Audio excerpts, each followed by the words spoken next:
आता बातमी वाशिममधून वाशिम शहरासाठी दिलासादायक बातमी म्हणावी लागेल। मुसळधार पावसाने शहराचा प्रमुख जलस्रोत असलेल्या एकबुर्जी मध्यम प्रकल्पातील जलसाठ्यात मोठी वाढ झाली आहे। अवघ्या 4% आलेला साठा आता 21% पोहोचलाय।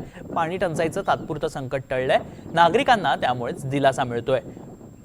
एकबुर्जी प्रकल्पाहून आढावा घेतलाय आमचे वाशिमचे प्रतिनिधी साजन धाबे यांनी।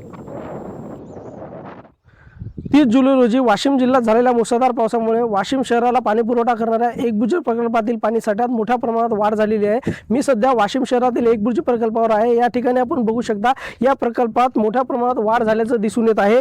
जवळपास यापूर्वी या प्रकल्पात केवळ 4% जलसाठा शिल्लक होता, मात्र वाशिम तालुक्यात 120 मिलीमीटर पावसाची नोंद झाल्यानंतर प्रकल्पातील जलसाठ्यात तब्बल 17% वाढ होऊन तो 21.55% साठा पोहोचलेला आहे। या वाढलेल्या जलसाठ्यामुळे वाशिम शहरातील पाणी टंचाईचे तात्पुरते संकट दूर झाले असले तरी नागरिकांना आता मोठ्या प्रमाणावर दिलासा मिळालेला आहे।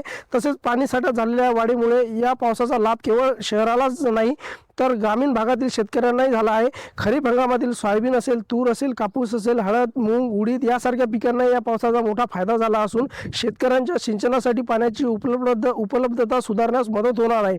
सध्या झालेल्या पावसामुळे वाशिम शहरावरील पाणीसाठे टंचाईचे संकट तात्पुरते टळले असले तरी संपूर्ण जिल्ह्याच्या जल सुरक्षेसाठी पुढील काही दिवसात चांगल्या पावसाची आवश्यकता कायम असल्याचं चित्र आहे। आतापर्यंत जिल्ह्यात जर पाहिलं तर 381 मिलीमीटर पावसाची नोंद झालेली आहे।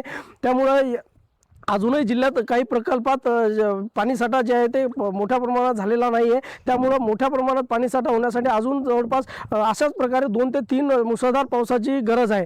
साजन धाबे, NDTV मराठी, वाशिम।